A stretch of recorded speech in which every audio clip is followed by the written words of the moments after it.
En el marco de las maestrías de biología computacional, la maestría en tecnologías de información con mención en gestión y administración de TI y la maestría en sistemas de información con mención en data science, que tanto la Pontificia Universidad Católica conjuntamente con la Facultad de Ingeniería están ofertando a la sociedad, les damos la más cordial bienvenida a estas primeras jornadas tecnológicas que la Facultad de Ingeniería abre a la sociedad en función de hacer una transferencia del conocimiento de todo lo que nuestros profesionales aspirantes al título de máster están adquiriendo conocimiento en estas maestrías y al mismo tiempo desarrollando una investigación. Les doy la más cordial bienvenida. El tema de hoy es COVID-2019 en el Ecuador. Nuestros expositores hoy lo tenemos aquí a Claudia Terán Ewes, licenciada en Biología, magíster en Bioquímica y es coordinadora de los laboratorios de genética molecular del Museo de Zoología de la PUCE. Tenemos a Darwin Santiago Paredes Núñez, es ingeniero en biotecnología de los recursos naturales, técnico zonal de gestión de investigación, desarrollo e innovación del Instituto Nacional de Investigación en Salud Pública, INSPI, ¿sí? Doctor Leopoldo Izquieta Pérez, coordinación zonal 9. También está presente con nosotros Gabriela Natalia Morales Caiza, ingeniera en biotecnología, bioanalista de los laboratorios de genética en el Hospital de Especialidades Carlos Andrade Marín. Está también con nosotros Juan David Báez Sotomayor, ingeniero en biotecnología, ejecutivo de cuenta de los laboratorios Labomersa S.A. y Alfredo Bruno Caicedo, médico veterinario, magíster en microbiología, experto técnico del Centro de Referencia Nacional de Influenza y otros virus como es respiratorios INSPI. Bienvenidos y les dejo con ustedes a nuestros expositores. Adelante, señores masters. Muy buenas tardes. Muchas gracias, Miguel, por esa introducción. Pues sí, damos paso a las charlas correspondientes a las primeras jornadas que realiza la PUCE de Tecnologías de Sistema de Información y Bioinformática. Espérenme un segundito que todavía hay gente que está ingresando. Bienvenidos, muchas gracias por acompañarnos esta tarde. Listo. Entonces procedo a compartir la presentación. Listo. Nuestro tema a tratarles el día de hoy es de COVID-19 en Ecuador. Muy buenas tardes, me presento. Mi nombre es Darwin Paredes. Miguel, muchas gracias igual por la pequeña introducción. Nuestros panelistas el día de hoy es mi persona. En primera instancia tenemos a Gabriela Morales, a Claudia Terán, Juan Báez y Alfredo Bruno, que son compañeros de maestría de la carrera de Biología Computacional. Bueno, comenzamos hablando sobre COVID-19 en Ecuador. Listo. Un poco de las generalidades, comentarles que, bueno, la enfermedad, la COVID-19, la gran famosa enfermedad que en nuestros últimos tiempos ha estado en gran auge esta problemática a nivel global, pues bueno, se genera por un virus. Como tal, como nosotros sabemos, los virus son organismos que, bueno, están entre el debate si son organismos vivos o no, o simplemente han sido denominados como parásitos intracelulares estrictos. ¿Por qué se los denomina de esta manera? Pues ellos necesitan de una célula hospedera, obligatoriamente, para poder reproducirse, replicar su material genético y continuar con su descendencia, ¿no? Mantener su descendencia y pues bueno, son los organismos microscópicos más abundantes del planeta, ya que infectan tanto animales, vegetales, hongos, bacterias e inclusive a otros virus. En el caso del coronavirus SARS-CoV-2, que lo estamos abordando, pertenece a la familia Coronaviridae. Su taxonomía se abarca a la subfamilia Orthocoronaviridae. Se encuentra en el género beta coronavirus, ya que, bueno, esta subfamilia abarca tanto los géneros alfa, beta y gamma coronavirus. El subgénero en donde se halla es el sarbecovirus, y la especie denominada por el Comité Internacional de Taxonomía Vírica es SARS-CoV-2, que sus siglas corresponden al síndrome respiratorio agudo severo,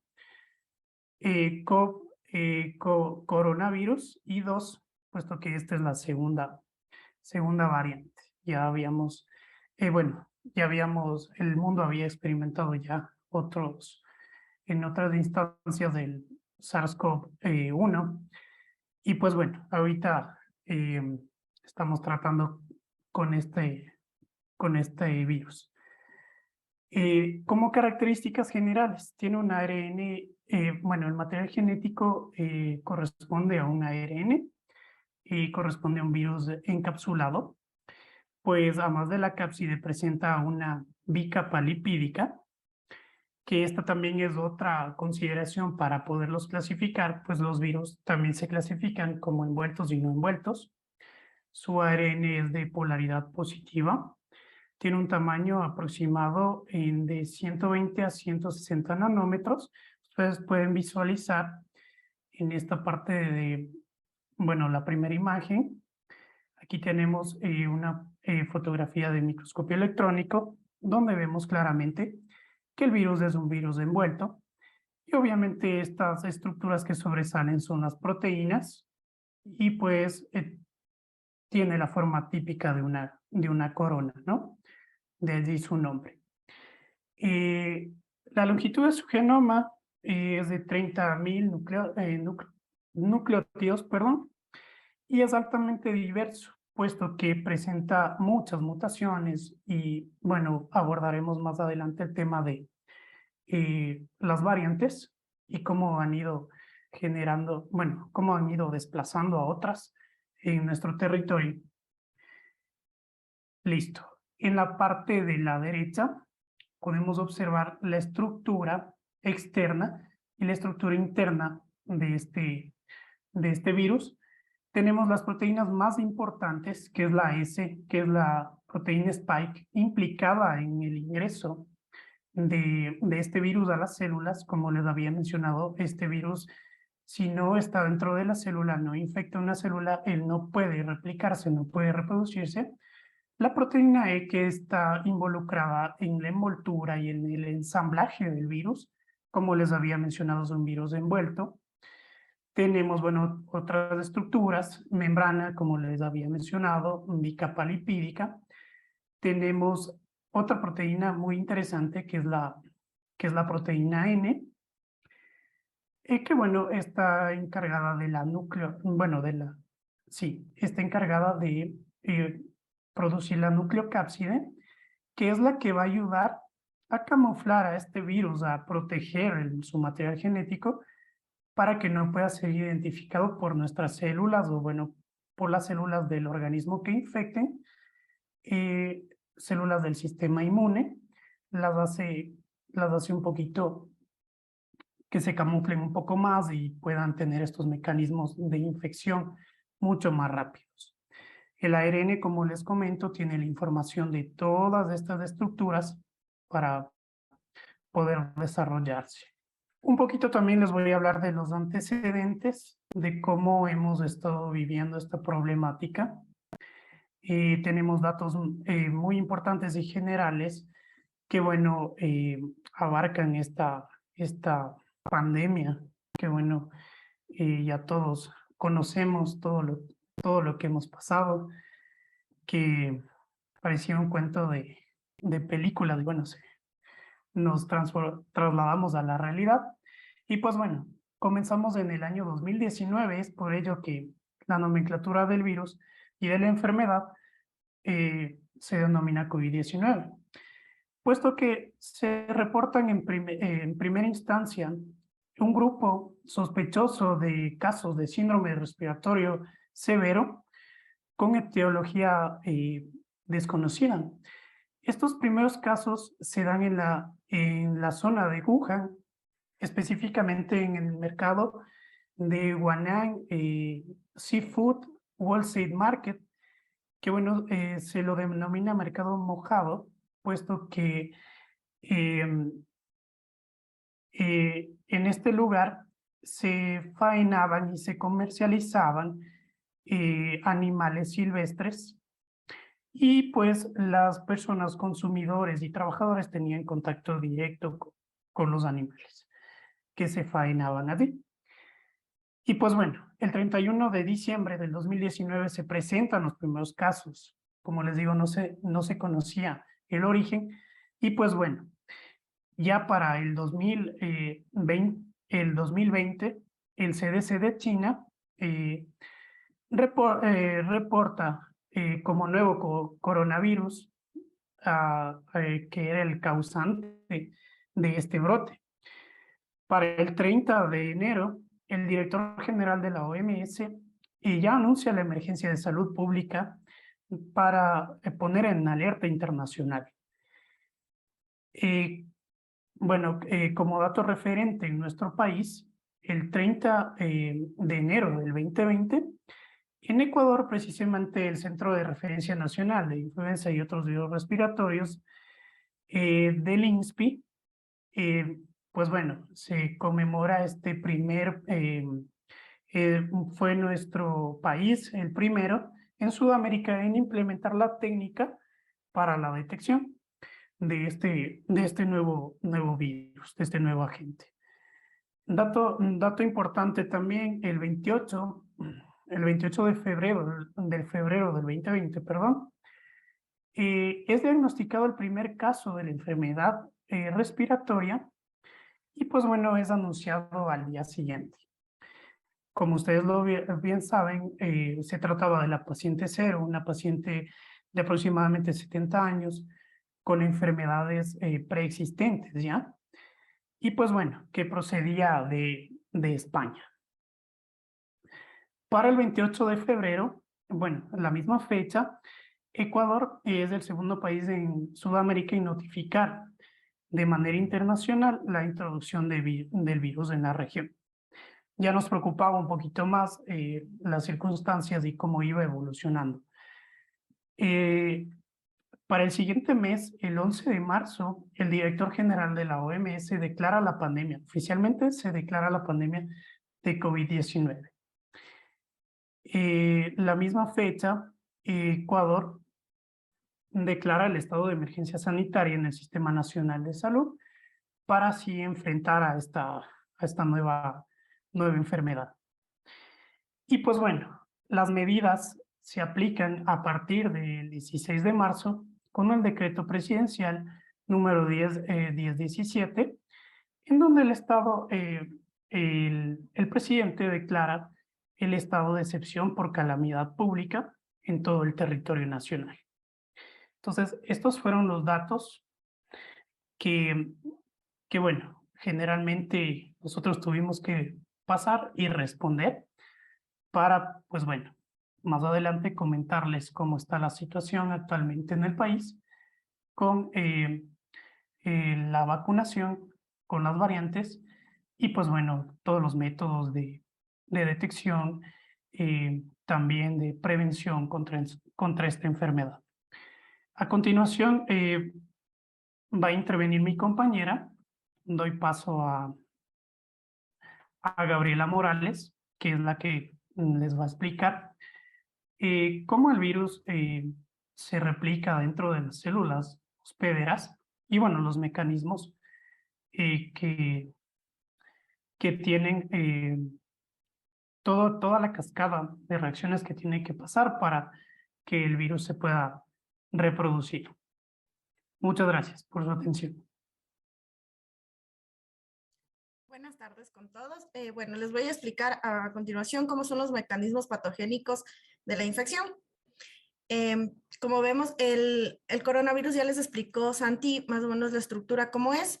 Entonces, unas características que hay que tener súper en cuenta, que es como que lo primordial en lo que se ha desarrollado la infección y cómo se fueron desarrollando posteriormente las vacunas, la parte más importante es la proteína S. Se llama así por su estructura de forma de aguja, en inglés es spike, por eso se llama proteína S. Esta proteína va a ser la que se acople a los receptores AC2. Los AC2 son receptores de la enzima convertidora de angiotensina 2. La angiotensina 2 es la encargada del control de lo que es la tensión arterial. Entonces, lo que hace esto es que la spike se une al AC2. Ahí tiene una proteína complementaria que es la TMPRSS2, que lo que va a hacer es cortar a la proteína S en la parte de las cabezas, como ven ahí, que ya nos queda solo en la parte de abajo cuando ya va a comenzar a entrar, y hace una reacción de permeabilidad de la membrana. Entonces, una vez que ya tenemos esa permeabilidad, el virus ingresa y lo que hace es liberar su ARN. Como el ARN ya es una cadena positiva, como les mencionaron anteriormente, está lista ya para ser ya traducida. Entonces lo que hace es ya comienza la traducción y vamos a tener dos tipos de materiales aquí. Vamos a tener la traducción en las proteínas estructurales del virus en sí y también a la vez replicación de esta ARN viral. Una vez que ya tenemos todos estos componentes, el virus lo que hace es volverse a ensamblar con ayuda de los mecanismos moleculares del hospedero. Al volverse a ensamblar, ya forma lo que es el virión maduro y este virión por medio de vesículas del aparato de Golgi sale a infectar a nuevas células. Es el mecanismo que usa en general, digamos, un coronavirus. Ya. Ahora, ¿por qué el coronavirus se comporta de una manera distinta y por qué ha sido de tanta importancia y ha generado una pandemia? Lo que les mencionaba, aquí la clave es de estos receptores del AC2. Estos receptores hacen reacciones para producir las angiotensinas. Cuando las angiotensinas son transformadas en angiotensinas de la 1 a la 7, producen en las membranas lo que es la vasodilatación, la protección vascular, que es lo normal. Cuando esto produce la angiotensina 2, en cambio el ACE, vamos a tener vasoconstricción, es decir, un aumento de la presión sanguínea, hipertrofia, fibrosis, proliferación, proinflamación y estrés oxidativo, que son todos los problemas que desencadena ya la enfermedad en sí, el virus en el cuerpo. A la derecha observamos cómo el virus, como les mencionaba, la proteína spike se une al AC2 y su función. Lo que esperaríamos sería que los macrófagos se activen, puedan atrapar estos virus y estos virus sean eliminados por la sangre. Esto debería pasar en condiciones, digamos, ideales, cuando el AC2 tiene una expresión baja. Ahora, el problema es cuando el AC2 tiene una expresión muy alta y no ocurre lo que esperaríamos para que el virus salga de nuestro cuerpo y nuestro cuerpo lo pueda controlar. Siguiente, Santi. Ya. Entonces, bueno, a la izquierda vemos lo que yo les había explicado y ahora en la línea entrecortada vemos cómo sería una infección ideal, cómo el cuerpo debería haberla tratado para poder eliminar el virus, que es, como les decía, ya tenemos reconocidos por los macrófagos, los linfocitos T actúan, se va a dar un reconocimiento y eliminación de las células infectadas, también se da la inhibición de la liberación viral, o sea, ya deberíamos controlarlo en algún punto al virus, se unen los anticuerpos y se inactiva el virus y van a salir por fagocitosis y los vamos a expulsar. Ahora, lo que no debía haber pasado y pasaba en muchos pacientes por lo que se producían toda esta cascada de reacciones no buenas y por lo que causaban la muerte o casos de COVID bastante graves. comienzan a actuar los linfocitos B y los linfocitos B hacen una producción excesiva de citoquinas. Esta producción excesiva de citoquinas hace que haya manifestaciones extrapulmonares, aumento de la permeabilidad, que habíamos dicho que es la permeabilidad de la membrana para permitir pasar el virus. Entonces, si teníamos una permeabilidad, digamos que pasaba 1 o 2 virus, al aumentar esta permeabilidad comenzaron a ingresar una cantidad increíble. Entonces, a medida que más virus ingresaban, más estos linfocitos T se activaban y más se producían estas citoquinas. Entonces se daba esta cadena de inflamación y esta muerte celular. Entonces era lo que desencadenaba la respuesta inmune inadecuada y descontrolada que no se podía tratar a los pacientes. Siguiente, Santi, por favor. Ya. Entonces, aquí vemos los daños que se dan a nivel de los tejidos. ¿Por qué en estos tejidos? Los receptores de AC2 están expresados mucho más en unos tejidos que en otros. Entonces, justamente en los tejidos en donde más están estos receptores, esos fueron los más afectados durante la infección de COVID. También hay un dato curioso que es que en la parte de diferenciación entre hombres y mujeres, a los hombres tienen más receptores AC2 porque los AC2 están bastante expresados en lo que son los testículos.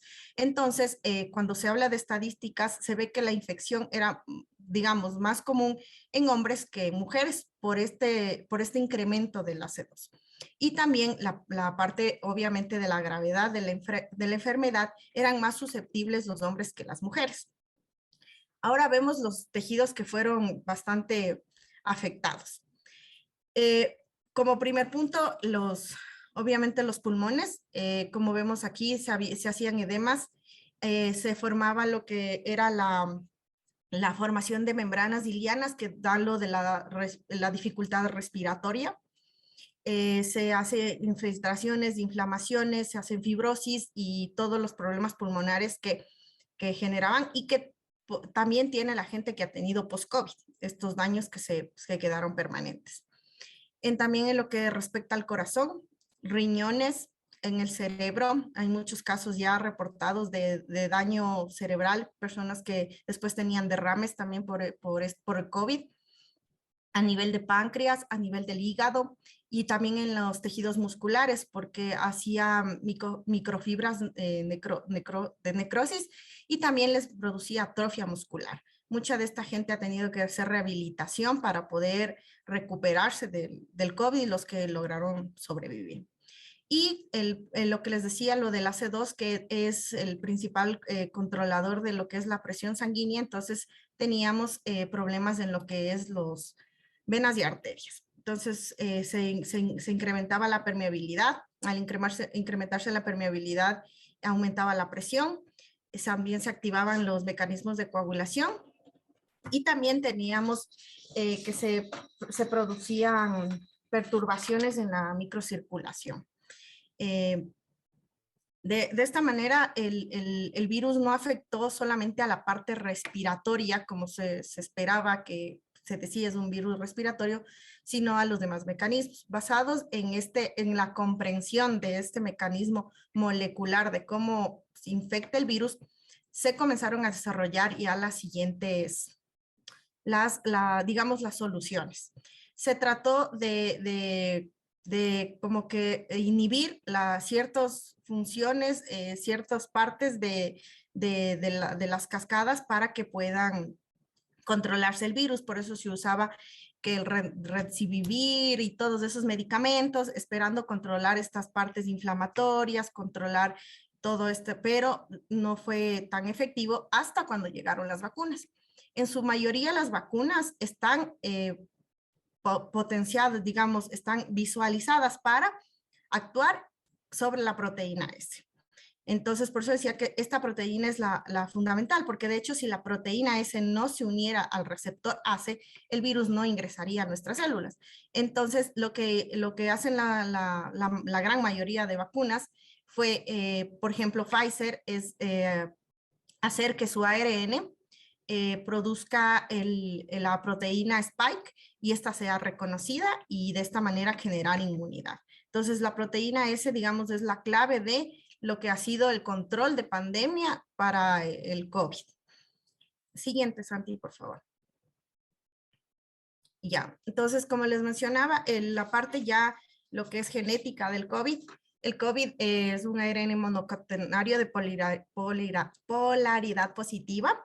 Entonces, vamos a tener tenemos dos ORFs que van a ser los que nos van a dar lugar a la replicasa viral. El ORF1A y el 1B, que van a producir las poliproteínas PP1A y PP1AB.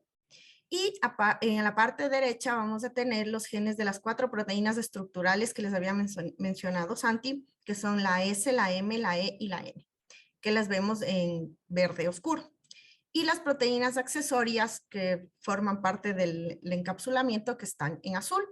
Ahora, todas esta parte genética es la que el virus va cambiando, y estas modificaciones han ido dando no solo a lugar a un virus como lo conocimos al principio, sino a variantes. Es el mismo virus, pero dentro de esta estructura genética fue modificándose.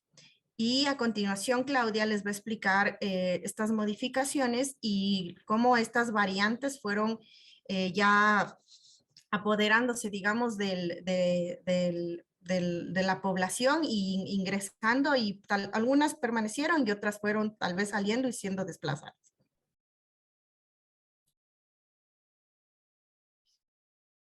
Ya, buenas tardes, gracias Gaby. Santi, ¿puedes pasar, por favor? Gracias. Bueno, en esta diapositiva está mostrado más o menos las variantes que se han detectado en Ecuador desde la semana 10 que comenzó la pandemia. Entonces, como contaba Gaby, se han detectado algunas variantes porque desde que empezó la pandemia, en un principio con un virus originario, se han generado algunas variantes debido a mutaciones causadas en el genoma de este virus. Entonces, ¿por qué se da esto? Porque al momento en el que el virus entra al cuerpo, como le explicó Gaby, el mecanismo de acción es que primero que nada se replica el virus. Entonces, al momento de replicarse este virus, se pueden dar errores al añadir nucleótidos. Entonces, estos errores son las mutaciones que suceden que producen distintas variantes. Entonces, en esta gráfica de barras podemos ver cómo en un principio tenemos algunas variantes circulando en el país desde la semana 10 hasta la semana más o menos 32, que llega la variante Delta. La variante Delta es una variante que nos cogió bien fuerte, desplazó bastante, como pueden ver, a otras variantes que se les puede ver en celeste, verde, amarillo. Estas otras variantes eran la alfa, la beta, la gamma, la mu. Estas variantes fueron casi que totalmente desplazadas, como pueden ver en morado, por la variante Delta. Pero a finales del 2021 llega la variante Omicron, que como podemos ver a partir de mayo, junio, desplaza completamente al resto de variantes, y desde ese entonces solo hemos tenido casos de variante Omicron en el Ecuador. Puedes pasar, por favor, Santi. Entonces, ¿por qué se dan estas variantes? Como les contaba, se dan debido a mutaciones. Estas mutaciones son cambios biológicos que ocurren en el genoma del virus. Entonces, pueden ver aquí en la gráfica estas secuencias, que son secuencias de nucleótidos del genoma del virus. Entonces, podemos ver que en la primera secuencia todos los nucleótidos es como si fuera la cepa original del virus. Pero una vez que entra al cuerpo, puede que se cometa un error en añadir un nucleótido. Entonces podemos ver que en vez de la G está una A en rojo, ¿ya? Esta es una mutación por sustitución, ¿ok? Que lo que puede hacer es que al momento de la traducción a las proteínas se traduzca con un aminoácido distinto. Este codón pueda que traduzca un aminoácido distinto que puede producir un cambio estructural en la proteína, ¿ok? Entonces, como podemos ver aquí a la derecha, hay mutaciones deleterias, neutrales o ventajosas para el virus. Las mutaciones deleterias son mutaciones que le dan al virus, o sea, le perjudican al virus. O sea, son mutaciones que hacen que el virus no se pueda reproducir igual de bien, que no pueda sobrevivir tan bien. Entonces son mutaciones que no le convienen al virus y mutaciones que en algún momento puede que desaparezcan porque son mutaciones que no son ventajosas. Las mutaciones neutrales son las que no generan ningún cambio. Hay mutaciones que, por ejemplo, cuando cambian, o sea, cuando se lee para la traducción el codón, da el mismo aminoácido. Entonces son mutaciones que no generan ningún cambio y son neutrales, o sea, el virus permanece igual. Por último, hay mutaciones que hacen que el virus tenga una ventaja reproductiva que sea obviamente beneficiosa para él. Entonces son mutaciones que pueden convertirse en ya parte del virus en las siguientes variantes que podemos encontrar. Entonces, en la próxima diapositiva, yo me voy a centrar más que nada en hablar de Delta y Omicron, que son las variantes que hemos tenido últimamente en el país. Bueno, hoy por hoy, como les conté, ya solamente tenemos Omicron desde mayo de este año, pero Delta fue la última variante que estuvo como una variante importante que sacudió al país con una ola alta de contagios. Entonces, primero, la variante Delta se originó en la India, se detectó por primera vez allá en octubre del 2020, pero para mayo del 2021 ya era considerada una variante de preocupación. Esta variante generó un sublinaje, es decir, dentro de esta variante se generó una variedad que generó subvariantes. Dentro de estas subvariantes, la Delta Plus es la que se detectó, la que sea más letal y más transmisible, con más alta transmisibilidad. Entonces, esta Delta Plus se detectó por primera vez en Inglaterra y esta Delta Plus, o sea, podemos ver acá que la variante Delta, en el gráfico de la derecha, la variante Delta tiene entre 3 y 17 mutaciones a lo largo del genoma, de las cuales las mutaciones en la proteína S son las mutaciones que más importantes. Como les decía Gaby, la proteína S es la proteína Spike, que es la proteína de la cápside que se une al receptor ACE2. Entonces son las mutaciones que más afectan, digamos, a la transmisibilidad y letalidad del virus. La variante Delta Plus, una de las mutaciones más importantes que tiene es una que está también en la variante beta, que es la K417N. Esta es la mutación que se supone que es responsable de la letalidad y de la alta transmisibilidad de esta variante. En un estudio realizado en China con pacientes contagiados con esta subvariante, pudieron demostrar que los pacientes contagiados con Delta Plus tenían una carga viral de hasta 1.260 veces mayor a pacientes contagiados con con variantes anteriores. Entonces podemos ver por qué esta variante ha sido tan contagiosa y tan letal.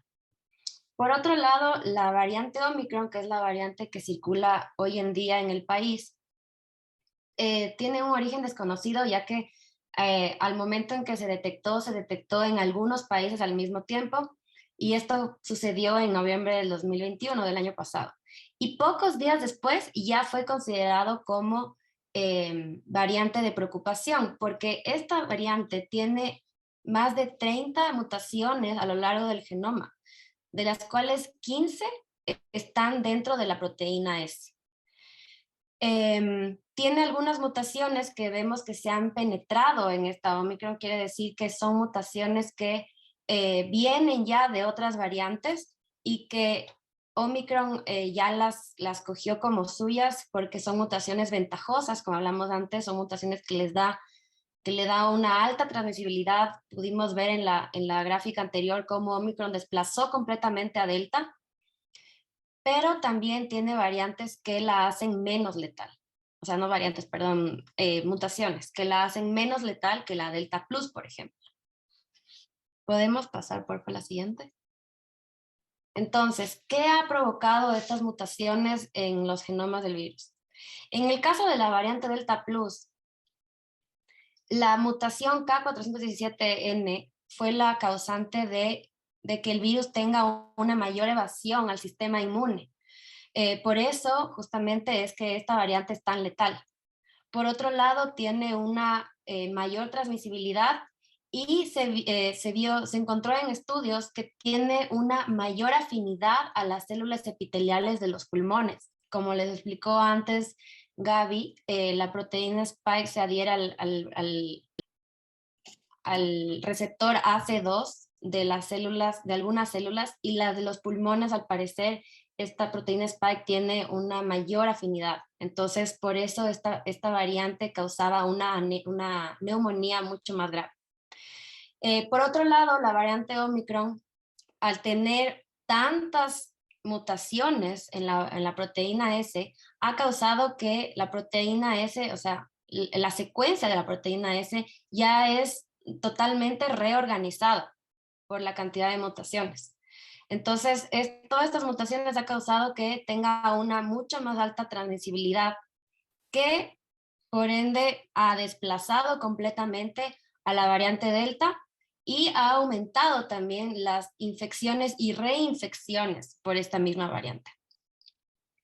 Pero por otro lado, todas estas mutaciones podría significar un avance hacia una convivencia menos agresiva con el virus, ya que no se ha visto que ha aumentado la letalidad. Al contrario, con la Omicron ha disminuido un montón la tasa de mortalidad con contagio por SARS-CoV-2 y bueno, se ha convertido más como una enfermedad más parecida a la gripe, que puede ser más fácil de convivir. A continuación, Juan Báez les va a conversar un poco sobre la situación del Ecuador ahora con el COVID-19. Gracias. ¿Cómo están? Buenas tardes con todos. Yo les voy a presentar en esta noche la situación actual del COVID. Santi, ¿puedes pasar la diapositiva, por favor? Ya, como vemos actualmente, los casos de COVID han aumentado y actualmente asciende a 620.868.405 casos. A nivel mundial, los países que más presentan COVID son Rusia, Estados Unidos de América del Norte, Brasil y Australia. Cabe destacar que hay países como China que actualmente presentan una política de cero COVID. ¿Qué significa esto?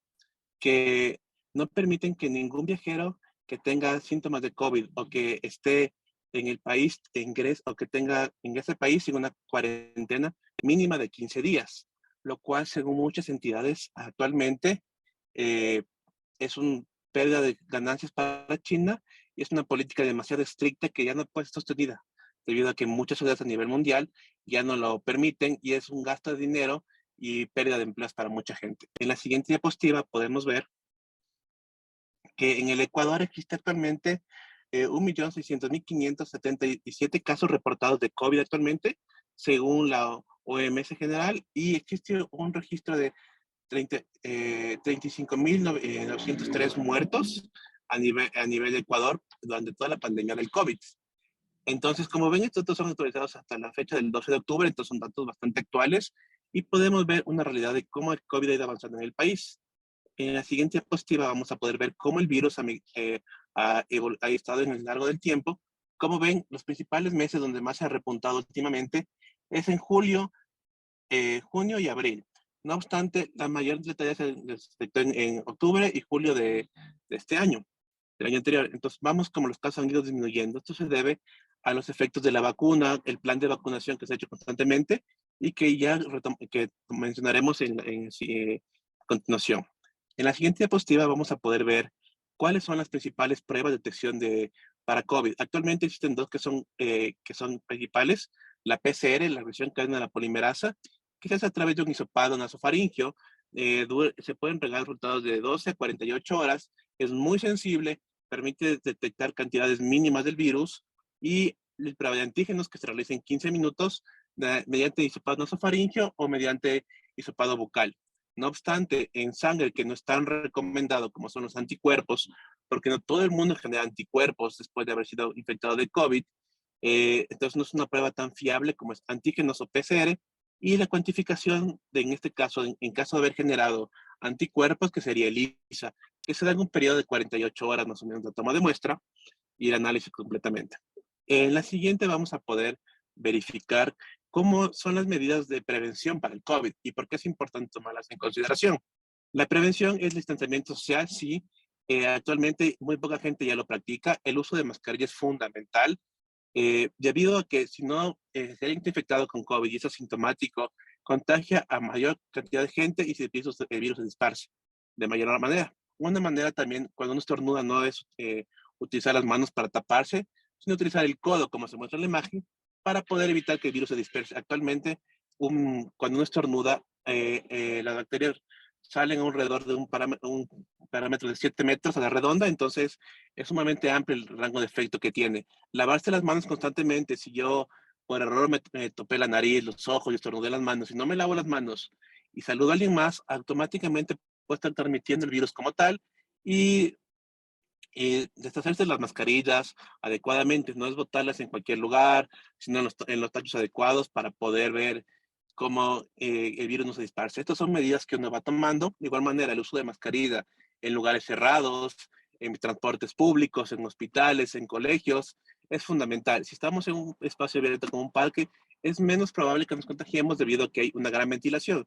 Pero si vamos en el bus y no usamos mascarilla, es mucho más probable que nos contagiemos y pueda haber una reinfección de muchas personas. A continuación, Alfredo les va a comentar cómo la vacuna, cuáles son los tipos de vacuna y el plan de vacunación que ha tomado Ecuador actualmente. Hola, ¿qué tal? ¿Cómo están? Un gusto saludarlos. Alfredo Bruno, por favor, la siguiente presentación. Vamos a ver lo que son las principales medidas de prevención del virus. Entre estas es la vacunación, ¿no? Actualmente tenemos un total de dosis aplicadas en el país de 38.307.347 dosis, ¿no? Que están distribuidas en primera, segunda, dosis única para las vacunas, por ejemplo, CanSino, la primera y el segundo refuerzo. Como pueden ver, la mayoría de segunda dosis fueron las personas que se aplicaron la primera dosis recibieron su segunda dosis, pero ya para el primer refuerzo ya bajó la cantidad de personas que lo aplicaron, así como para el segundo refuerzo. Siguiente, por favor. En este mapa podemos ver claramente cuál es la distribución en el Ecuador de las zonas o ciudades que tuvieron mayor cobertura de vacunación. Por ejemplo, podemos ver muy claramente que entre Quito y también en Ibarra y con Galápagos fueron las ciudades que tuvieron mayor cobertura de vacunación con un 90 o más % de cobertura. Y Morona, Santiago, en cambio, desde el otro extremo, la parte del Ecuador que tuvo la menor cobertura de vacunación. Siguiente, por favor. Como ustedes conocen, existen 4 tipos diferentes de marcas o de vacunas que se aplican. Tenemos a Sinovac, tenemos a Pfizer, tenemos a AstraZeneca y tenemos a CanSino. De estas, como ustedes conocen y ya han podido escuchar algo, Pfizer, por ejemplo, es producida a partir del ARN mensajero y AstraZeneca, más a partir de una vacuna recombinada con un vector vírico en el caso del adenovirus, al igual que CanSino, es una vacuna recombinante, ¿no? Pfizer y Sinovac fueron las que se aplicaron, como ustedes pueden observar con el color turquesa, en mayor porcentaje en el Ecuador al inicio, y ya después podemos ver un predominio de la vacuna CanSino. Siguiente, por favor. En este mapa, en esta tablita, podemos ver muy claramente el grupo de todos los grupos, podemos observar diversos grupos etarios por cada una de las provincias, y el grupo de 0 a 4 años son los que menor porcentaje de vacunación han tenido, ¿no? Ustedes han escuchado muchas campañas antivacunas, movimientos que perjudican un poco a uno de los principales sistemas de prevención y protección de la población contra el SARS-CoV-2, ¿no? Siguiente, por favor. Finalmente, tenemos estos datos de vacunación en el Ecuador, donde podemos ver los grupos etarios y los porcentajes ya con la totalidad de las vacunas. Claramente podemos ver el grupo de 25-49 años, la mayoría han recibido la primera y las segundas dosis. Asimismo, en el grupo de los 0-5 años recibieron la primera y la segunda dosis, representadas por el color turquesa, la primera dosis, y la segunda por este color azul más oscuro. Sin embargo, ya para las dosis de segundo refuerzo, muy pocos grupos o muy pocas personas han recibido su respectiva dosis de refuerzo, ¿no? En cada uno de los grupos etarios. Y dentro de las provincias podemos ver a Guayas y Pichincha, la mayoría de personas que han recibido su respectiva vacunación. Siguiente, por favor. Bueno, queríamos agradecerle en nombre del Grupo 1 a todos y cada uno por la atención brindada y el tiempo que han tenido para escuchar esta presentación, y esperamos haber contribuido en la actualización de los conocimientos del comportamiento del virus en el país. Muchísimas gracias. Muchas gracias, muchísimas gracias por la excelente presentación. Dejamos abierto el chat para que puedan promulgar sus preguntas, por favor. No sé si tenemos preguntas en Facebook, por favor. Tengo una por aquí. Dice, si las vacunas se hacen a desde los 3 años de edad, ¿por qué no vacunar a niños de 1 a 2 y en qué afectaría su vacunación?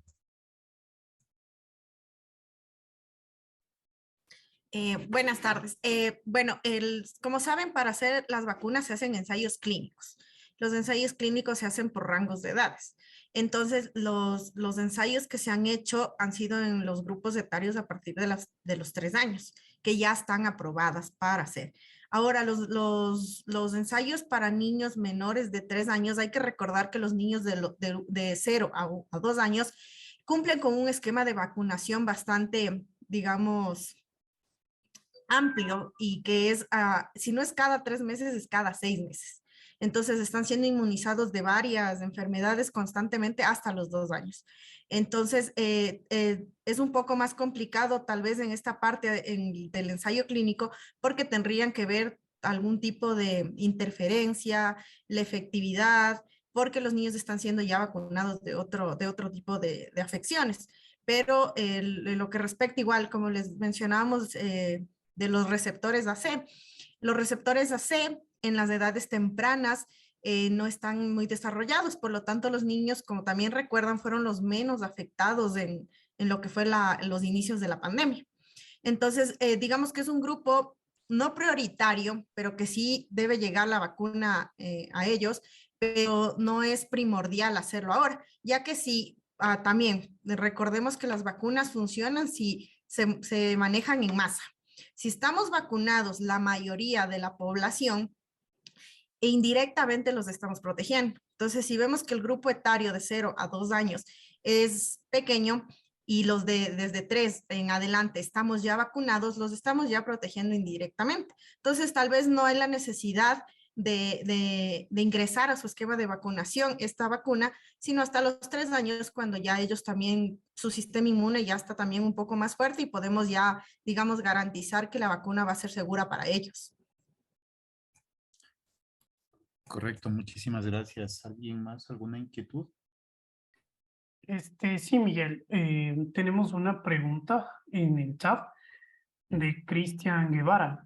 No sé si la visualiza o yo puedo dar lectura. Léala y muchas gracias, David. Ok, bueno, muchachos, Cristian Guevara nos hace la siguiente pregunta. ¿Han desarrollado o formulado la hipótesis de programas de vacunación que se enfoquen en poblaciones con mayor cantidad de conexiones sociales o interacción social, y no como se hizo en Ecuador primero, el personal médico y logístico? También nos menciona, nos dice, los modelos epidemiológicos. Bueno, creo que esa es otra pregunta. No sé si está claro la primera, que dice que han desarrollado la hipótesis o formulado para los programas de vacunación que se enfoquen en poblaciones con mayor cantidad de conexiones sociales o interacción social.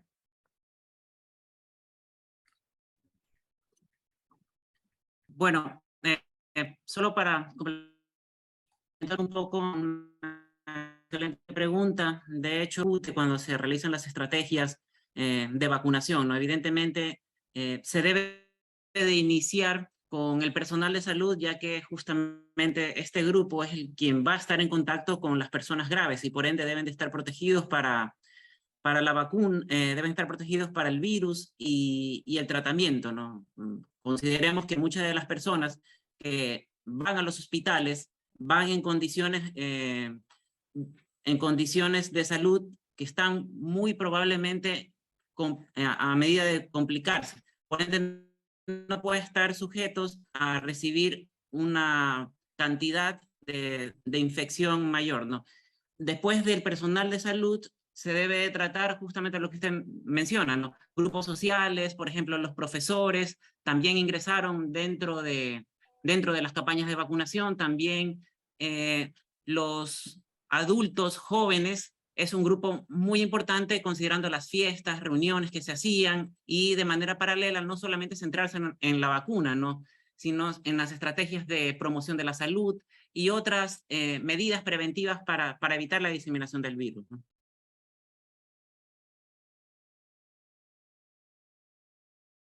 Gracias, Alfredo, por tu respuesta. También nos menciona un poquito de modelos epidemiológicos, que dice los modelos epidemiológicos se basan en el supuesto que entre mayor número de personas existe mayor número de interacción social, por lo que pudo haber funcionado mejor vacunar a las personas con mayor cantidad de conexiones sociales. La pregunta en sí dice, ¿han desarrollado modelos para poder probar estas hipótesis? No sé, tal vez si alguien quiere responder a la pregunta. Tal vez Juan, no sé si me escucha. Santi, yo. Ok, perfecto. Bueno, dentro de la información que nosotros recabamos, o sea, en la parte, como nos centramos bastante en lo que fue la realidad de Ecuador, como tú mencionas, no fue manejado de esta manera y no se ha probado, teniendo en cuenta también las limitaciones que tenemos en cuanto a investigación. Hay que ser realistas y en el país se le da muy poca importancia a lo que es la investigación, ya en sí en la parte científica y mucho menos en la parte social. ¿Cómo identificaríamos los grupos que tienen mayor interacción social? Más que como dijo Alfredo, tal vez aquellos, los médicos, porque obviamente estaban en contacto permanente con las personas infectadas y la sobreexposición les hacía mucho más vulnerables. Como decíamos, estos receptores están, digamos, expresados de una cierta manera, pero el momento en que ya comienza esta permeabilidad de las células, y si yo me sigo sobreexponiendo y sigo en contacto con personas que tienen el virus y me siguen aportando, digamos, con material vírico, obviamente se me iba a desencadenar esta cadena de las citoquinas y iban a tener cuadros bastante complicados el personal de salud. Entonces hay que tener en cuenta, no estábamos preparados para esta pandemia, el personal de salud no tenía el equipamiento para protegerse. Entonces, sí eran un grupo prioritario porque en realidad eran las personas que iban a contener un poco esto. Después, como dice Alfredo nos mencionó, fueron profesores, los grupos como dicen, digamos en ese contexto de interacción social. Pero si hablamos tal vez de interacción social en el grupo, digamos los adultos jóvenes que iban a fiestas, que todavía tal vez tenían eso de que no creían en la pandemia y fueron las personas que se fueron infectando y todo. Tal vez tratar con este tipo de gente que no, si no creían en la pandemia, ¿cómo iban a creer en ser parte de un estudio focalizado para hacer vacunación por interacción social? Entonces, era mejor abarcar a toda la población y así evitamos esto digamos, tal vez una manera de perder un poco el tiempo porque era primordial que todos nos vacunemos. Tal vez en el país no fue manejado de la mejor manera porque se tomaron tiempos muy largos. no se gestionó la vacunación, como vieron, hasta que hubo un cambio de gobierno.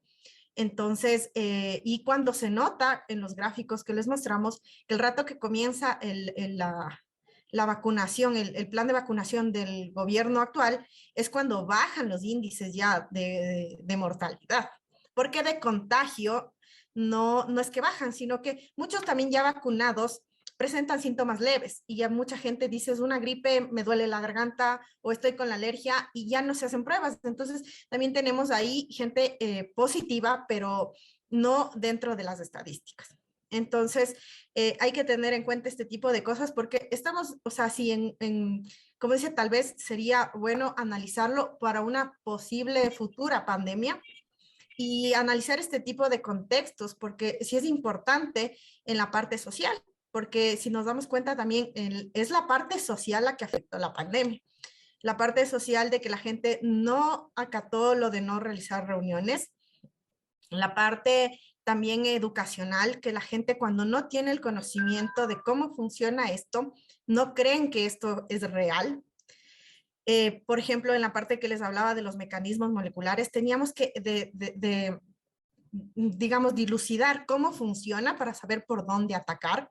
Y eso conlleva tiempo y conlleva mucho dinero. Y como vieron en esta pandemia, como era, digamos, de beneficio para la humanidad, se hicieron, se abrió al público todas las investigaciones para poder llegar a vacunas y poder llegar a una solución. Pero usualmente la ciencia no funciona así. Entonces, es bastante importante en la parte social, como tú dices, hacer un match entre la parte social y lo que es ciencia. ¿Cómo es esto? Difundir cosas así. Como decía, yo leía varios artículos en los que decía que la ciencia para que la gente crea y no hay antivacunas y todo esto, debe haber democratización de la ciencia. Es decir, que la ciencia tiene que ser para todos y entendida por todos. La gente que hace ciencia debe dejar de hablar en términos científicos. Debemos explicarle a la ciencia a la gente como que fueran niños, porque solo así la gente va a entender y le va a gustar y va a querer saber de ciencia. Entonces, el primer Gabriel, paso... muchísimas gracias. Gracias, Miguel. Te agradezco mucho por tu excelente exposición. Muchísimas gracias a todos por honor al tiempo. Vamos a dar el paso a la siguiente charla, que es en tema aplicaciones de la biotecnología. Muchísimas gracias a este grupo. Felicitaciones. Gracias, Miguel. Gracias, Y Miguel. gracias a todos los participantes. Gracias. Muchas gracias, Miguel. Muchas gracias. Buenas tardes con todos. Es para mí un gusto presentar en esta tarde al segundo grupo de la maestría de Biología Computacional con el tema Aplicaciones de la Biotecnología. Me voy a permitir presentar a los ponentes de esta tarde. Son los ingenieros Sebastián Andrés Chile, Oscar Daniel García, Diego Andrés Paucar, Viviana Fernanda Quevedo y Clara Yamilet Serrano. Mi nombre es María Salomé Palacios, soy de la Universidad Católica y estoy aquí para ser la moderadora de este presente evento. Muchas gracias a todos, buena tarde, bienvenidos. Quedan ustedes con el grupo número 2.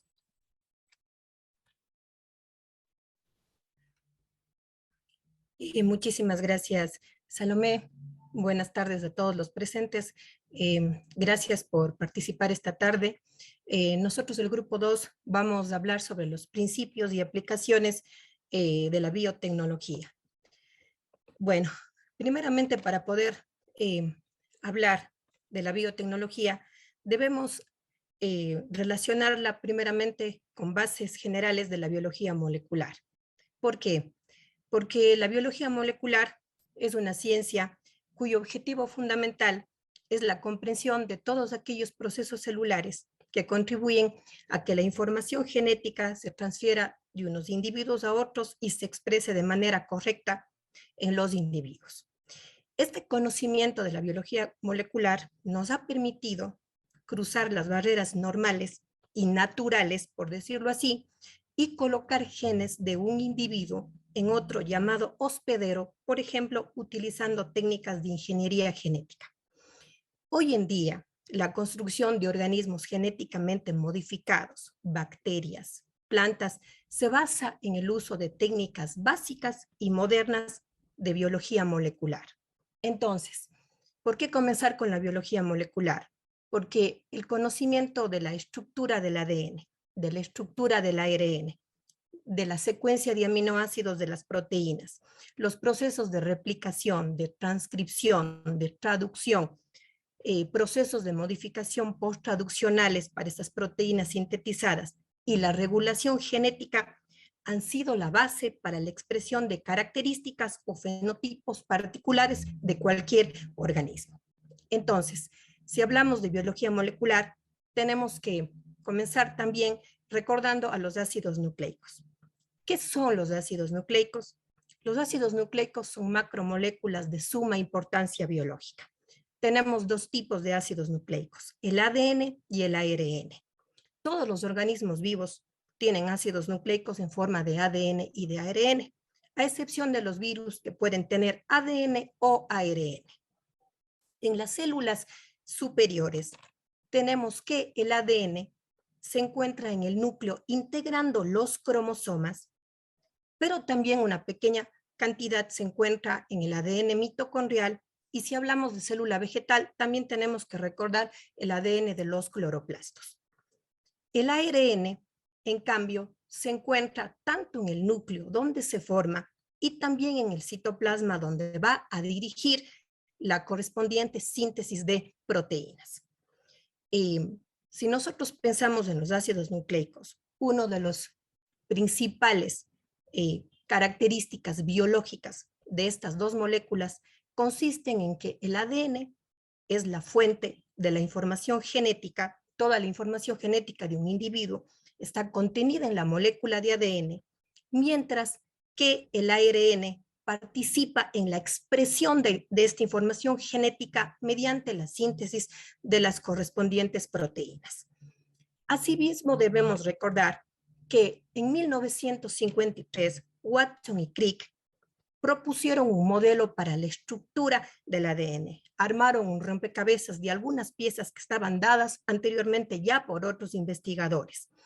Watson y Crick nos hablan de que el ADN está formado por dos cadenas de ácidos nucleicos helicoidales con giro a la derecha alrededor de un eje central. Las dos cadenas son antiparalelas, es decir, tienen sus nucleótidos corriendo en dirección 3,5 y 5,3. Esto quiere decir que son antiparalelas. Las dos cadenas de ADN, recordemos que no están sueltas, sino que están unidas mediante puentes de hidrógeno que se establecen entre las bases nitrogenadas.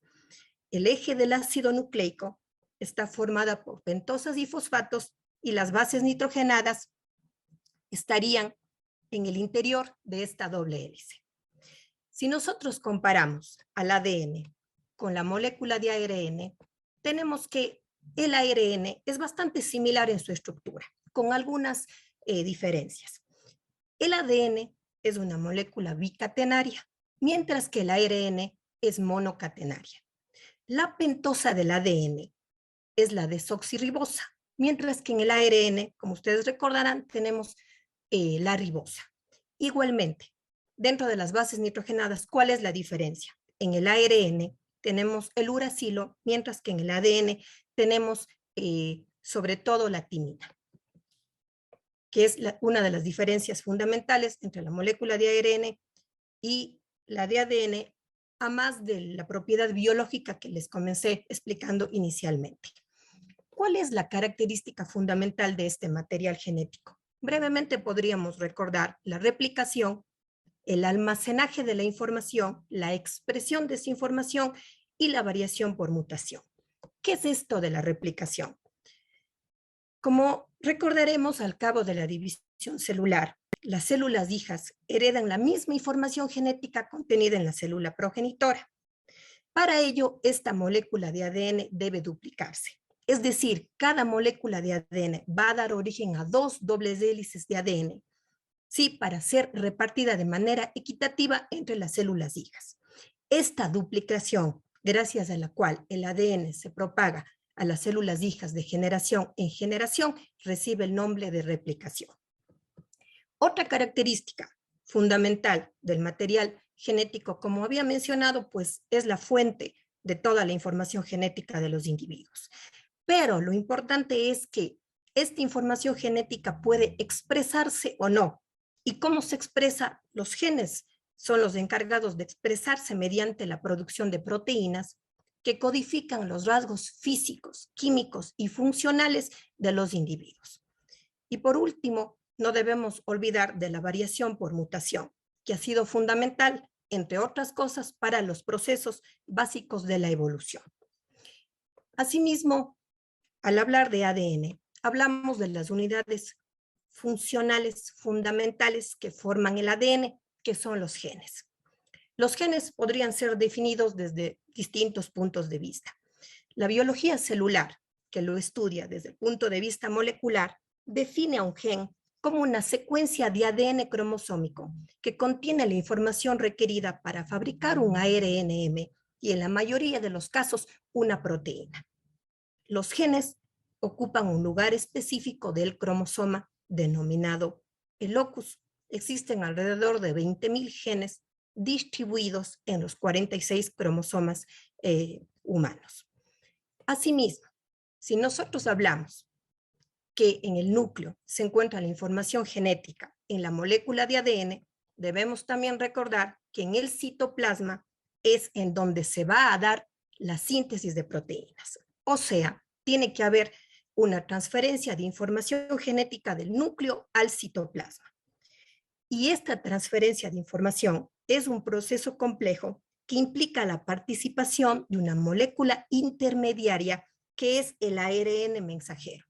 El ARN mensajero va a salir del núcleo, ir al citosol y en los ribosomas, que son las fábricas de proteínas, catalizar todas las reacciones químicas y dirigir el orden de la secuencia de los aminoácidos que formarán parte de la proteína.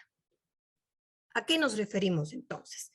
Que los nucleótidos del ADN se corresponden con los nucleótidos del ARNM y el ARNM dictará la secuencia de aminoácidos que formarán parte de la proteína. Esto quiere decir que existe un flujograma de información genética. El ADN se transcribe y da origen al ARNM. El ARNM se traduce y da origen a las proteínas correspondientes. Si nosotros vemos todo este flujograma de información genética, el ADN se transcribe, el ARNM se traduce y da origen a las proteínas, estamos hablando de la base de la biología molecular, que es el dogma central, sí, en el cual están implícitos todos estos procesos que acabamos de describir. Sí, finalmente, luego de esta pequeña introducción, podemos decir que tenemos que recordar siempre que los nucleótidos del ADN se corresponden con los nucleótidos del ARNM y en el caso del ARN en general, pero en caso del ARN mensajero, es el que mediante toda una serie y reacciones dará origen mediante el proceso de traducción a las nuevas proteínas. Sí, y este es el mensaje genético o el flujograma mediante el cual los genes se expresarán dando como resultado los rasgos físicos, químicos y funcionales de los individuos. Con todas estas bases y recordatorio de los puntos más importantes de la biología molecular, vamos ahora sí a entrar al estudio de lo que corresponde a la biotecnología, sus aplicaciones y su importancia. A continuación, mi compañero Diego continuará con la exposición. Muchas gracias. Gracias, Clara, y muy buenas noches a todos los presentes. A ver, voy a compartir mi pantalla. Ya, entonces ya entrando un poco en materia, vamos a empezar a hablar ya de lo que es en sí la biotecnología, ¿no?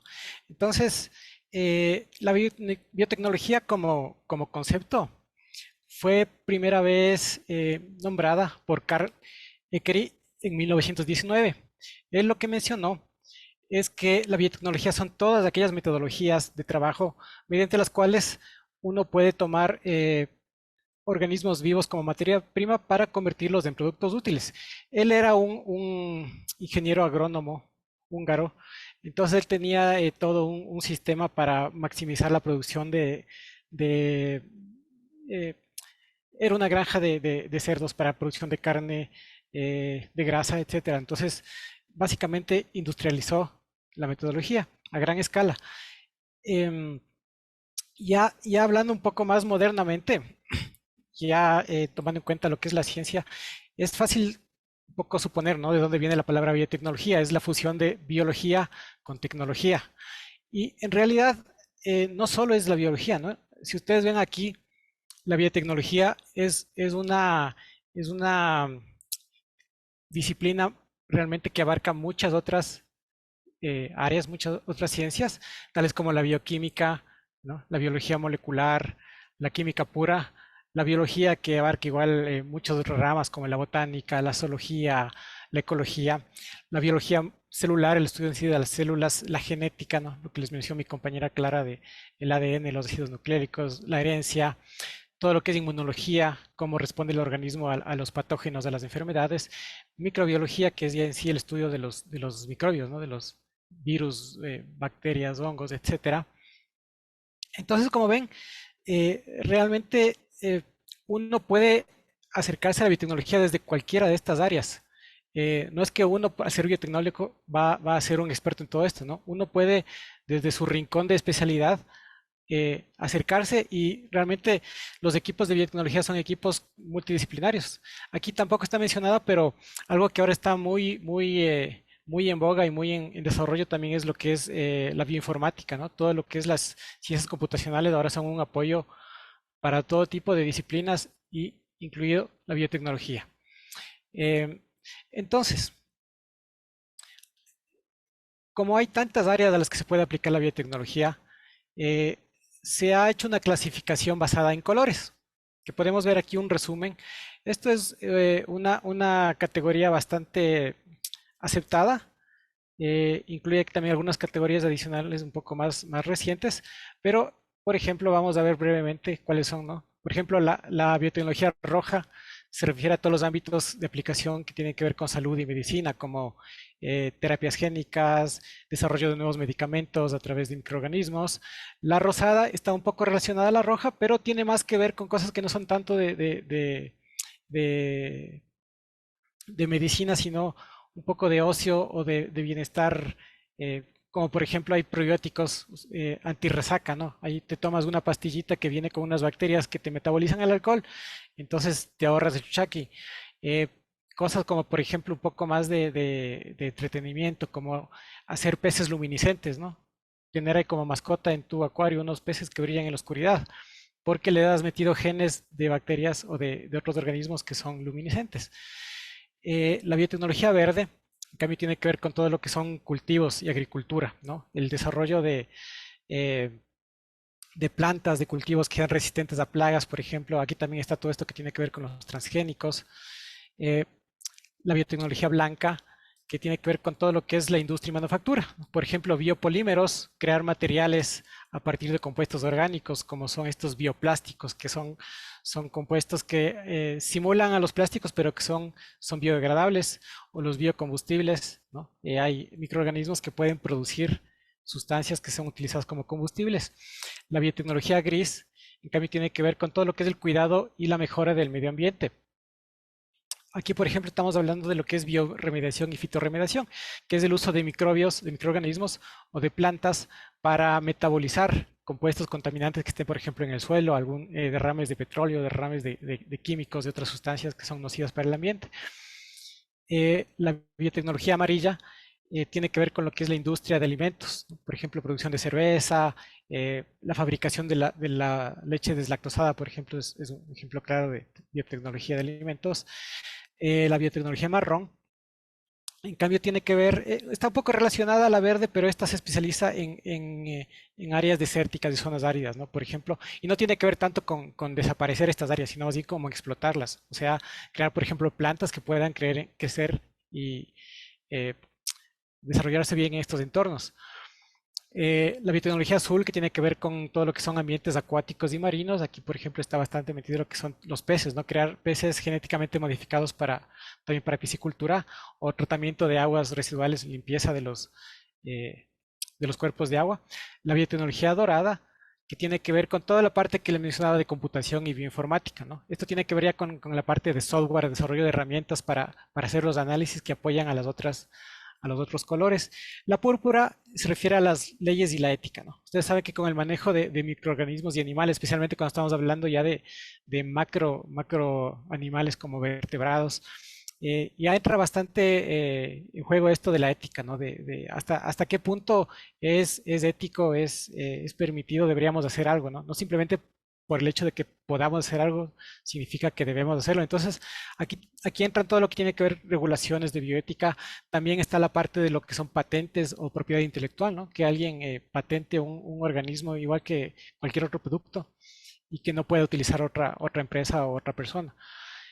Y esto un poco solo para mencionarlo rápidamente, la biotecnología oscura tiene que ver con todo lo que es bioterrorismo y guerra biológica. Seguro han escuchado de que hay gobiernos que utilizan microorganismos. Por ejemplo, el anthrax es una bacteria que fue bastante sonada, que se utilizaba como arma biológica, ¿no? Se le mandaba ahí en sobres para que la persona que abra se envenene y muera. Y como contraparte de la oscura es la biotecnología clara, que básicamente es métodos, regulaciones, sistemas para combatir, prevenir o mitigar la biotecnología oscura. Esto, digamos, es un cuadro general. A continuación vamos a profundizar un poquito más en algunos de estos que nos parecen como que los más sobresalientes y que también se alinean un poco con nuestro conocimiento e interés personal. Entonces, por ejemplo, ya entrando en la biotecnología roja, quizás es una de las más desarrolladas que tiene que ver con todo lo que es medicina, ¿no? Por ejemplo, diagnóstico molecular, esto tiene que ver con, por ejemplo, diagnosticar enfermedades como ahora que hubo el COVID, ¿no? Esto de los PCRs que te permiten detectar la enfermedad, así no tenga síntomas, el desarrollo de medicamentos o de biomoléculas de uso medicinal. Aquí un ejemplo súper claro y súper famoso es la insulina, ¿no? Que ustedes saben, los diabéticos necesitan la insulina para básicamente sobrevivir. Y hace varias décadas la única forma de obtener insulina era a través de animales, ¿no? Porque la insulina se produce en el páncreas de los animales, entonces salían de animales mamíferos cercanos como cerdos o vacas, pero ahora la insulina se fabrica en bacterias, ¿no? Se ha incorporado genes en bacterias para que ellas produzcan la insulina y nos ahorramos toda esta parte un poco engorrosa de tener que meternos con animales grandes, ¿no? Entonces, el proyecto Genoma Humano, que tiene que ver con mapear todos los genes del ser humano, esto es una herramienta súper valiosa porque nos permite detectar y mapear qué genes están vinculados a qué enfermedades y eso nos permite desarrollar nuevas estrategias de ataque, ¿no? Nuevas vías. Si sabemos de dónde viene el problema, es fácil atacar más de raíz. También aquí hay otro ejemplo, vacunas recombinantes. Esto fue ahorita famoso también con lo del COVID, ¿no? Estas vacunas que fueron también un poco polémicas, la Pfizer, que básicamente no funcionan como las vacunas tradicionales, que simplemente te meten un virus atenuado para que el organismo responda, sino lo que hacen es que te meten en tus células pequeños ARNs para que tus propias células produzcan las proteínas que están presentes en las cápsulas de los virus y el organismo de esa forma no necesita estar expuesto al virus, sino que solo a la parte que el sistema inmune va a reaccionar. Ingeniería de tejidos. Esto, por ejemplo, también es algo bastante de vanguardia que está en desarrollo. Es utilizar, por ejemplo, estos biopolímeros para crear partes como de repuesto, por así decirlos. Por ejemplo, se puede... es algo parecido a lo que es la impresión en 3D, que ahora está un poco de moda, ¿no? Hay algo bastante similar, pero con tejidos vivos. Utilizar tejidos creados in vitro para que, por ejemplo, un pedazo de hueso, incluso se ha logrado crear partes como oídos, que se usan como prótesis para gente también, también para implantes de piel y otro tipo de tejidos. A futuro, una de las metas es poder llegar a crear órganos internos. Por ejemplo, imagínense imprimir un corazón con tejido vivo y nos evitaremos todo este problema que existe ahora de la donación de órganos, ¿no? Imagínense, tú mismo das tus propias células como donador y con eso multiplican en una cajita Petri y luego con eso generan un órgano. Y bueno, otras cosas más como farmacogenómica, que es fármacos diseñados específicamente para cada individuo, tomando en cuenta su perfil genómico. Terapia génica. Entonces, eso es para que vean más o menos todo el abanico de posibilidades que hay en la biotecnología roja. Y quisiera yo hablar puntualmente de una línea de investigación que se está desarrollando aquí en Ecuador y de hecho en la Universidad Católica mismo. Y es el uso de las secreciones de anfibios eh, como potencial para combatir eh, tanto enfermedades como células cancerígenas o otro tipo de patógenos. Eh, Aquí pueden ver esta ranita, es una rana que ahorita está bastante estudiada. Se sabe que sus secreciones, un poco para darles un poco de contexto, ¿no? Los anfibios son animalitos que en teoría serían muy vulnerables a los patógenos. Ellos tienen la piel totalmente desnuda. Entonces no es como por ejemplo los mamíferos o los reptiles o las aves que están protegidas por escamas, por pelos, es una piel totalmente expuesta. Entonces, en teoría deberían ser bastante vulnerables a que crezcan hongos, bacterias, y sin embargo no es así. Y esto es justamente porque estos animalitos a lo largo de toda su evolución de millones de años han ido desarrollando evolutivamente sustancias de su piel para evitar que crezcan estos patógenos. Entonces, ¿eso qué nos da a entender? Que básicamente en su piel tienes todo un potencial inmenso para encontrar antimicrobianos, ¿no? O sea, sustancias que combatan bacterias, que combatan hongos, que combatan virus. Y eso es algo que ya se ha logrado demostrar. Entonces aquí ustedes ven varias publicaciones. Estos de acá son algunos parásitos de enfermedades tropicales, malaria, chagas, leishmaniasis. También se probaron células cancerígenas de leucemia, de melanoma. Esto ahorita aún está en fase de laboratorio, ¿no? Se ha hecho en in vitro únicamente estos ensayos. Entonces lo que se hace es extraer justamente las secreciones. Y aquí quisiera mencionar a Miriam Rivera. Ella es una investigadora asociada de la PUCE. Hasta hace poco era docente, recién se jubiló, pero ella ha sido la que lideró esta investigación hace más de una década. Entonces tiene todo un equipo de personas que han seguido desarrollando e incluso está colaborando ya con otras universidades del país. Entonces, ¿por qué es esto tan importante? ¿Ya? Aquí para que vean un ejemplo de cómo es el ensayo, ¿no? Miren, esta es una caja Petri donde se inoculó un cultivo de bacterias Escherichia coli. Este es el control, un cultivo normal. Y aquí este disco es el disco que contiene una dilución de la secreción de la ranita. Entonces, como ven, en estos dos casos, que son dos cepas distintas de bacterias que son resistentes a antibióticos normales, ampicilina, al ponerles este disco con la secreción, el cultivo, las bacterias, esto que está aquí son las bacterias, no crecen alrededor, es decir, tiene una actividad antibiótica. ¿Esto por qué es tan importante? Porque a futuro esto va a ser uno de los mayores problemas que vamos a enfrentar la humanidad. Nosotros, por el abuso de los antibióticos, por el mal uso, ustedes han visto que ahora están estos jabones con antibióticos y cremas con antibióticos. Eso es un abuso a veces un poco innecesario, porque lo que crean a largo plazo es que aparezcan bacterias súper resistentes que ya no responden a los tratamientos normales. Entonces, bacterias que antes eran fácilmente tratables con antibióticos normales, con penicilina, con ampicilina, se vuelven resistentes y se vuelven problemáticas y pueden incluso causar muertes. Entonces, a futuro tenemos que buscar ya alternativas a los antibióticos tradicionales y justamente estas ranitas quizás sean una de las respuestas y una de las posibles salvaciones y alternativas para combatir este problema. ¿Ya? Entonces, me parece una línea de investigación súper interesante que aún le falta largo, ¿no? Porque tienen que llegar aún a la fase de prueba en pacientes. Antes de eso, seguramente también en animales hay aún muchos obstáculos que superar, pero es bastante prometedor y bastante interesante. Con esto quisiera darle paso a mi siguiente compañero, a Sebastián, que les va a hablar de otro tipo de los colores de la biotecnología. Muchas gracias.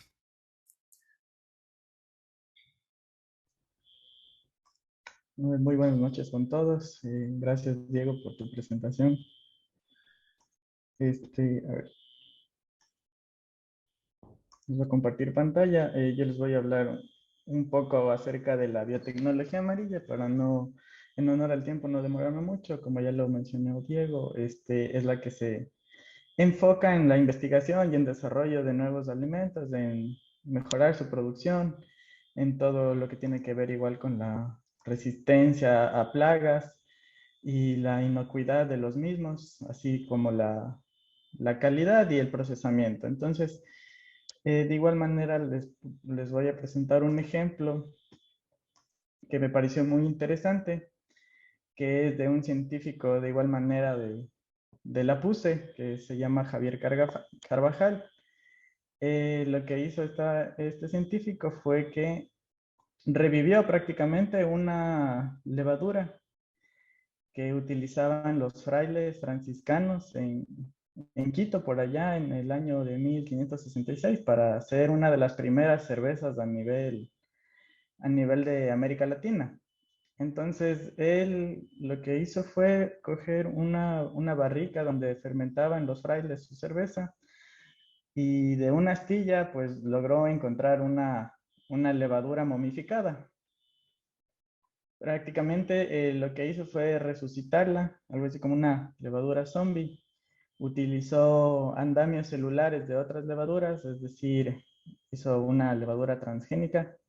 Y de esta manera, luego pues optó por investigar igual qué otros ingredientes tenían la cerveza que hacían los frailes franciscanos en ese entonces, y así volvió a revivir no solo la levadura, sino volvió a revivir el sabor de esa cerveza de antaño. Eso, le doy paso a mi siguiente compañero. Muchas gracias. Buenas noches con todos. Gracias, Sebastián. Siguiendo con el tema, el color dorado. Un momentito, déjenme poner aquí, minimizar, ¿ya? El color dorado apoya a los otros colores de la biotecnología, como mencionó Diego. Bueno, el principal objetivo de la biotecnología dorada es usar herramientas computacionales, tales como bases de datos de ADN, diseño de genes, metagenómica, secuenciación de genomas, simulación biológica, modelamiento de proteínas, análisis de datos, de genética, entre otros, con el fin de analizar datos experimentales o simular procesos biológicos.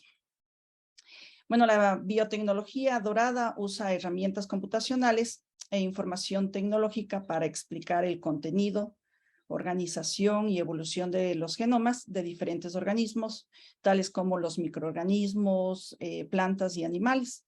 Además, se encarga de comprender la expresión y función de los genes y de las proteínas que codifican.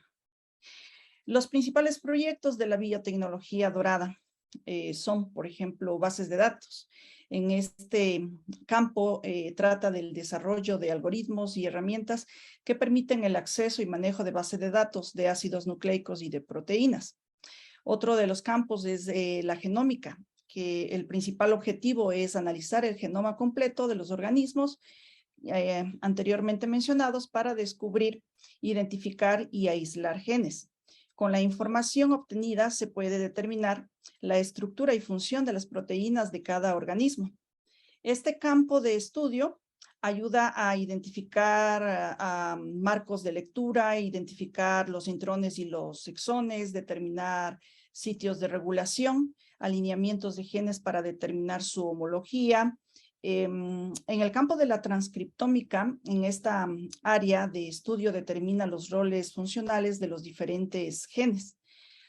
Los procesos celulares en los que participan los mecanismos de regulación y los cambios de expresión genética de diferentes tipos y estados celulares. Proteómica es el estudio, perdón. Ok.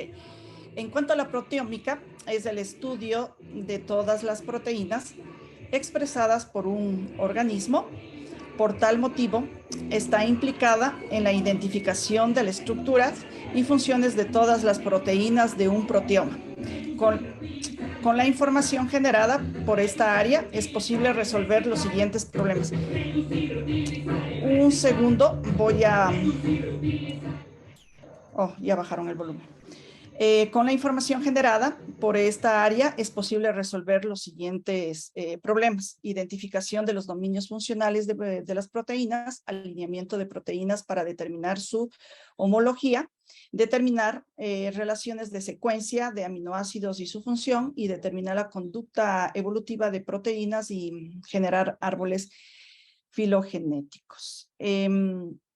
Entonces, una de las herramientas computacionales que me ha parecido muy importante y muy útil que es de código abierto y de software libre para bioinformáticos es Bioconductor, para el análisis y la comprensión de los datos genómicos. Está basado en el lenguaje de programación R.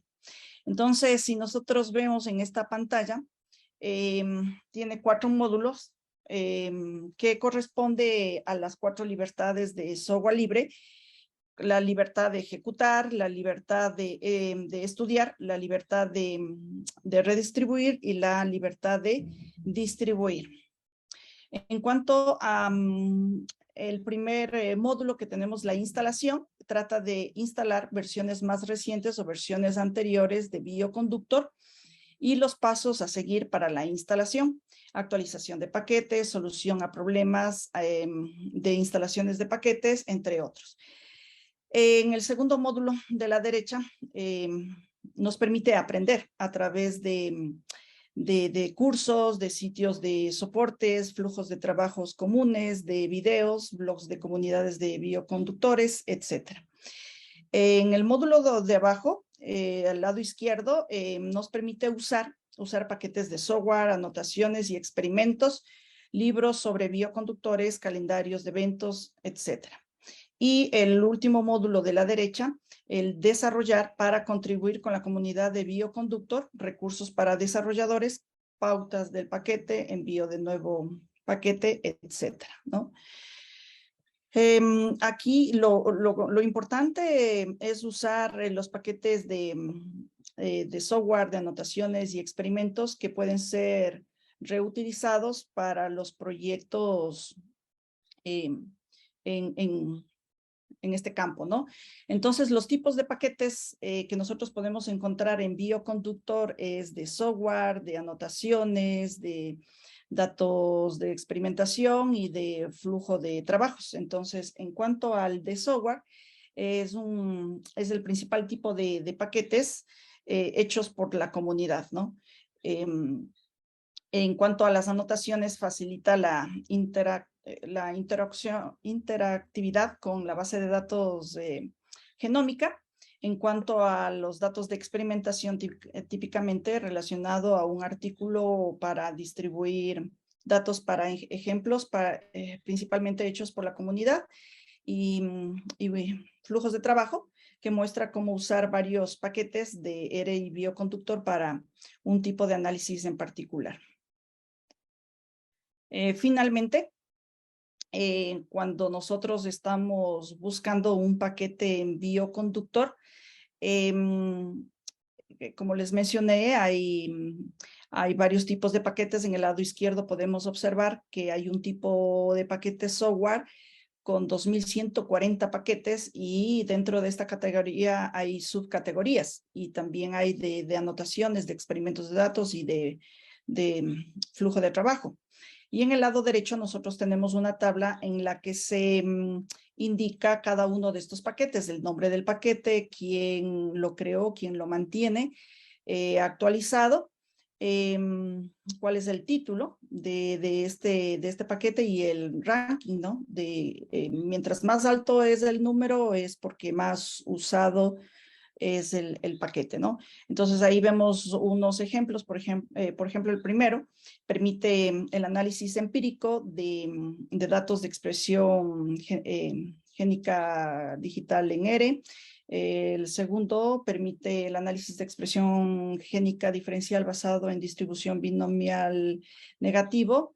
Entonces aquí podemos tener muchos paquetes. Nosotros daríamos clic en uno de ellos, accederíamos a la documentación de cómo utilizar ese paquete y el código, ¿no? El código lo copiamos, lo podemos pegar, lo podemos modificar y podemos hasta mejorar estos paquetes y poder volver a redistribuir para toda la comunidad, ¿no? Para que todos puedan utilizar. Bueno, entonces a continuación va a intervenir mi compañero Oscar García. Muchas gracias por su atención.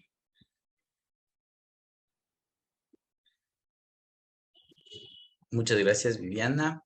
Buenas noches con todos. Gracias por continuar con nuestra charla. Voy a compartir la pantalla. Finalmente, hemos querido nosotros hablar también acerca de la biotecnología blanca. La biotecnología blanca es, sino el uso de herramientas biotecnológicas, es decir, bioprocesos para la producción de derivados biotecnológicos a escala industrial.